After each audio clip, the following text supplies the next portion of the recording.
మహిళలపై అనుచిత వ్యాఖ్యలు చేసిన కేటీఆర్ వెంటనే మహిళలపై అనుచిత వ్యాఖ్యలు చేసిన కేటీఆర్ వెంటనే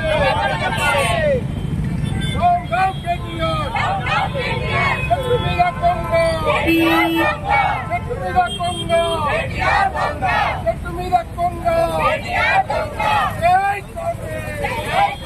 సోనియా గాంధీ గారి నాయకత్వం రాహుల్ గాంధీ గారి నాయకత్వం రేవంత్ గారి నాయకత్వం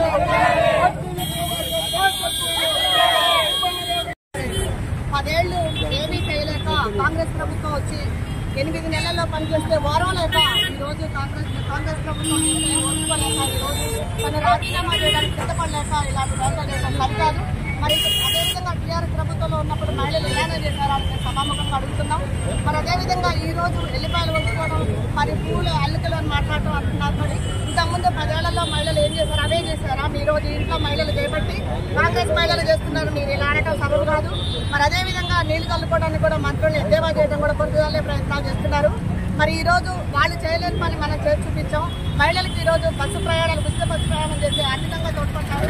మరి గ్యాస్ కూడా సబ్సిడీ ఇచ్చి కూడా మరి వాటి వల్ల కూడా ఆర్థికంగా ఉపయోగపడ్డారు. మరి ఈ రోజు రైతులకి ₹1,00,000 కానీ 1,50,000 2 లక్షల వరకు రుణమాఫీ చేసి ప్రభుత్వం చేసి చూపెట్టింది. మరి మీరు దండగన్న ప్రభుత్వం, పండుగ చేసి చూసిన ప్రభుత్వం కాంగ్రెస్ ప్రభుత్వం. కాంగ్రెస్ ని నమ్ముకున్న మహిళలందరూ కూడా ఈ రోజు మంత్రి స్థానంలో ఉన్నారు. టీఆర్ఎస్ నమ్ముకున్న మహిళలందరూ జైల్లో ఉన్నారు అని ఈరోజు సభాముఖంగా అడుగుతున్నారు.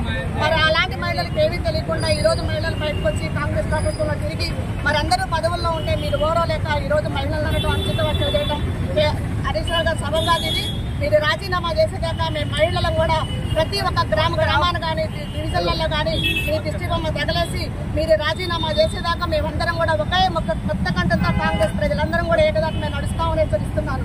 జై కాంగ్రెస్.